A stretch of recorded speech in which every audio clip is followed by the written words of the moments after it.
कुछ कहानियां सिर्फ सुनी नहीं जाती, जिया जाता है। जो उस कुएं में झांकता है, उसकी आवाज हमेशा के लिए बदल जाती है।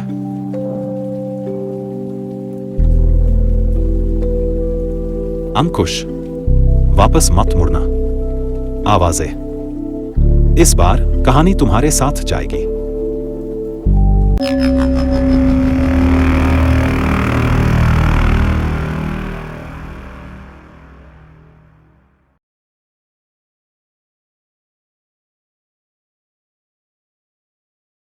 तो चलिए शुरुआत करते हैं।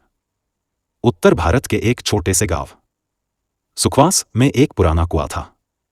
कहा जाता था कि उस कुएं से रात के समय अजीब सी आवाजें आती थी, कभी किसी औरत के रोने की, कभी किसी बच्चे के हंसने की। गांव वालों ने उसे वर्षों पहले बंद करवा दिया था, मगर फिर भी आवाजें आना बंद नहीं हुई। शहर से एक लड़की अदिति अपनी नानी के घर गर्मियों की छुट्टियों में रहने आई थी। उसे इन सब बातों पर विश्वास नहीं था। गांव की अंधविश्वासी बातों को वो मजाक समझती थी। लेकिन पहली रात ही उसे नींद में किसी ने अपना नाम पुकारते हुए सुना, अदिति, अदिति। अदिति ने सोचा यह सपना था, लेकिन जब उसने सुबह उठकर अपने तकिए के पास मिट्टी के निशान देखे, गीली मिट्टी, तब उसे थोड़ा अजीब लगा। घर में किसी ने रात को बाहर नहीं निकला था। उसकी नानी ने कहा, वो कुआं अब भी जिंदा है। जो उसका नाम सुन लेता है, वो उसके पास खिंचता चला जाता है। हर रात आवाजें और तेज होती गईं। कभी दरवाजा खुद ब खुद खुल जाता, कभी कोई अदृश्य चीज अदिति के बाल खींचती। उसने कमरे में कैमरा लगाया। जब उसने अगली सुबह फुटेज देखी तो वो हिल गई। वीडियो में आधी रात को एक धुंधली आकृति धीरे धीरे उसके बिस्तर के पास आई, झुकी और उसके कान में कुछ फुसफुसाया, नीचे आओ। कुएं के पास। अदिति ने सबको बताने की कोशिश की, लेकिन किसी ने विश्वास नहीं किया। नानी ने उसे गांव छोड़ने को कहा, लेकिन उसी रात बिजली चली गई। और फिर वो आवाज फिर आई, बहुत साफ, बहुत पास से, अब बहुत देर हो चुकी है। सुबह जब सब जागे, अदिति अपने बिस्तर पर नहीं थी। दरवाजा खुला हुआ था। बाहर गीली मिट्टी में उसके पैरों के निशान कुएं की ओर जाते दिखे और वहीं पर समाप्त हो गए। कुएं का ढक्कन थोड़ा खुला हुआ था और अंदर से एक हंसी की आवाज आई, अब अगला कौन? अगर तुम अब भी अकेले हो तो एक बार दरवाजे की कुंडी जरूर चेक कर लेना। और हां, अगर रात में कोई तुम्हारा नाम लेकर फुसफुसाए, जवाब मत देना, क्योंकि कुछ आवाजें इंसानों की नहीं होती। अगर तुमने सोचा कि कहानी वहीं खत्म हो गई थी, तो तुम गलत थे। 13 दिन बाद गांव में शांति थी, पर अदिति के गायब होने की बात सबकी जुबान पर थी। सबने मान लिया कि वो कुएं में गिर गई होगी। पुलिस आई, मगर कुछ नहीं मिला। सिर्फ एक बात सबने नोट की, कुएं से अब कोई आवाज नहीं आ रही थी। एकदम खामोशी, एकदम मौत जैसी। अदिति का चचेरा भाई आरव दिल्ली से आया। उसे यकीन नहीं था कि अदिति बस ऐसे ही गायब हो गई। वो उसकी सबसे करीबी दोस्त थी। उसके फोन में आखिरी मैसेज था, अगर मैं ना रही तो उस कुएं में मत झांकना। और नीचे एक वीडियो फाइल थी। आरव ने वीडियो प्ले किया। उसमें अदिति रात के समय अपने कमरे में कैमरे की तरफ फुसफुसा रही थी। वीडियो झटके से बंद हो गया। एक फ्रेम आखिर में दिखा, कुएं का ढक्कन खुला हुआ और उसके अंदर कुछ अजीब सी आंखें चमक रही थी। आरव ने तय किया कि वो कुएं में उतरेगा। अगली रात बिना किसी को बताए वो रस्सी लेकर कुएं के पास गया। जैसे ही उसने ढक्कन खोला, एक सड़ागला बदबूदार झोंका उसके चेहरे पर आया, लेकिन कोई आवाज नहीं आई। वो अंदर उतरा। 10 फुट, 20 फुट, और फिर रस्सी अपने आप खींचने लगी, जैसे किसी ने नीचे से पकड़ ली हो। कुएं के नीचे एक छोटा सा चेंबर था। दीवारों पर खून से बने हाथों के निशान थे और बीच में अदिति बैठी थी, मगर वो अदिति नहीं लग रही थी। उसकी आंखें बिल्कुल काली थीं। अदिति ने पूछा, तुम क्यों आए आरव? आरव हैरानी से बोला, तुम जिंदा हो? फिर अदिति ने कहा, नहीं, और अब तुम भी नहीं रहोगे। अगली सुबह गांव वालों ने कुएं के पास सिर्फ एक चीज पाई, आरव का फोन। स्क्रीन पर एक नोटिफिकेशन चमक रहा था, new voice message from Aarav. जब लोगों ने उस पर क्लिक किया तो एक ऑडियो प्ले हुआ। सुनो, वो अब मुझ में है, उसे और नाम चाहिए, भागो। कुएं से फिर से आवाजें आनी शुरू हो गई थी। अब कोई भी जिंदा नहीं रहा जिसने झांका हो। अब डर सिर्फ कुएं के अंदर नहीं, बाहर भी आ गया है। आरव और अदिति के बाद सुखवास गांव जैसे मर चुका था। लोग एक एक करके अपना घर छोड़कर जा रहे थे। रात को दरवाजों पर खरोंचों के निशान मिलते थे। घरों के अंदर कोई दिखता नहीं, पर सांसों की आवाजें आती थी। कुछ लोगों ने कहा, अब वो कुएं में नहीं, बाहर है, इंसानों के बीच घूमता है, चेहरा बदलता है, आवाजें निकालता है। गांव से 100 किलोमीटर दूर एक शहर में अदिति की एक कॉलेज फ्रेंड नेहा को एक दिन एक कॉल आया। Caller ID Aditi. नेहा कांप उठी। उसने कॉल उठाया। नेहा, मुझे ठंड लग रही है, बहुत अंधेरा है, मुझे बाहर निकालो। उसने तुरंत फोन काटा, लेकिन तभी बाथरूम से पानी गिरने की आवाज आई। नेहा अकेली थी। नेहा ने बाथरूम का दरवाजा खोला। पानी नहीं बह रहा था, मगर शीशे पर धुंध थी और उसमें उंगली से लिखा था, मैं आ गई हूं। पीछे कोई खड़ा था, लेकिन जब नेहा मुड़ी कोई नहीं था। फिर उसी रात नेहा भी गायब हो गई। शहर कॉल आने लगे।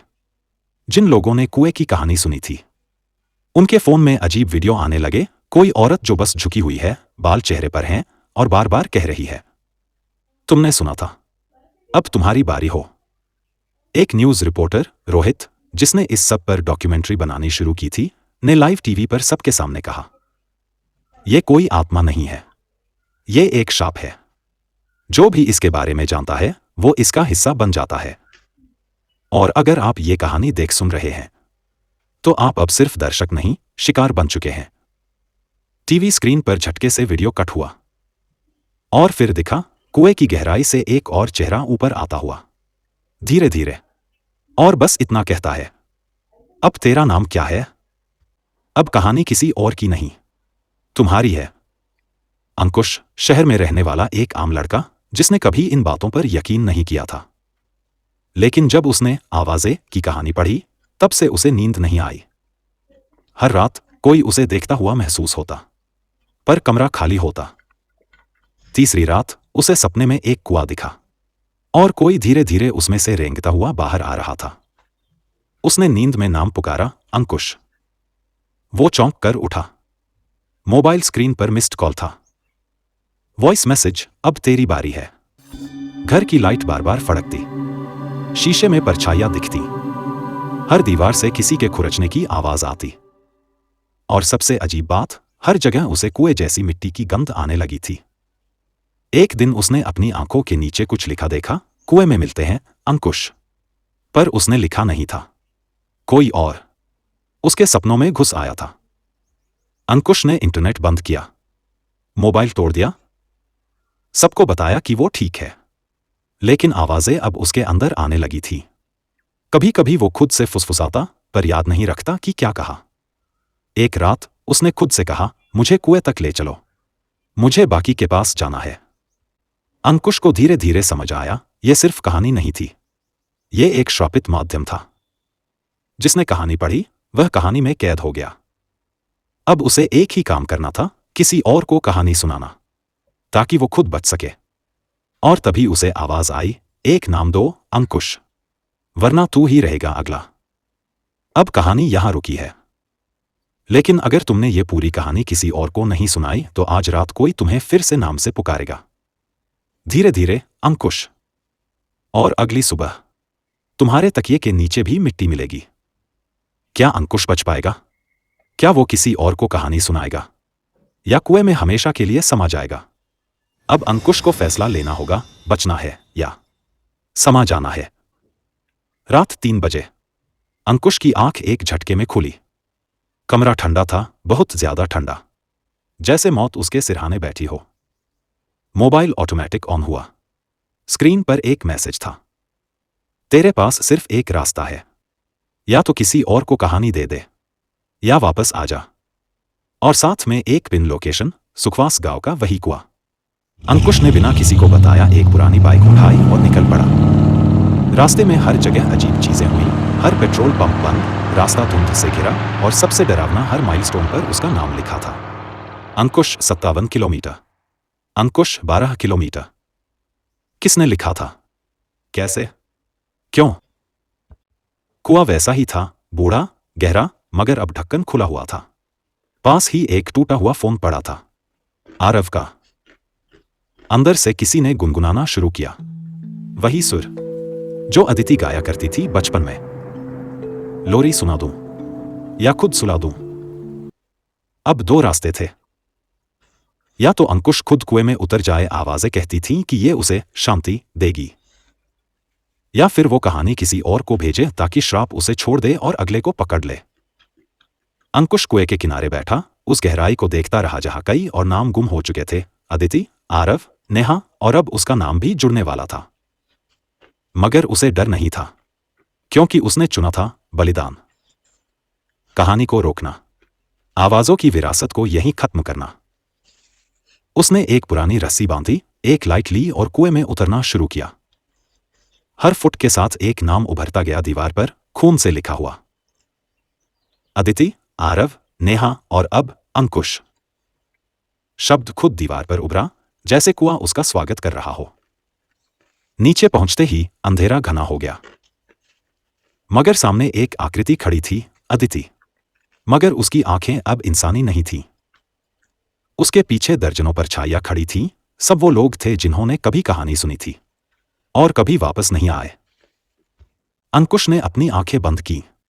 उसने कहानी की आखिरी पंक्ति खुद से कही, अब ये कहानी मुझ में ही रहेगी और यहीं खत्म होगी।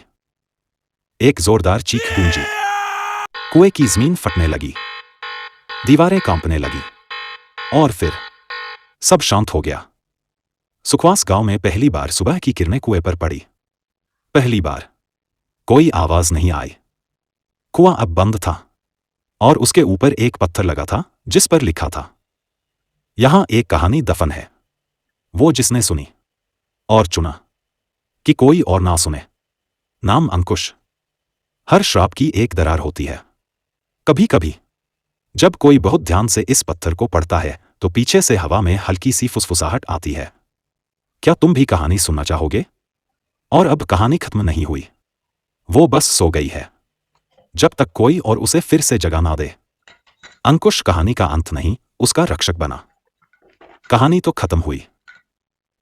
अब जल्दी से लाइक कर लीजिए, कमेंट में बताते हुई जाए ही स्टोरी किसी लगी, और जो नए हैं वो सब्सक्राइब कर ले।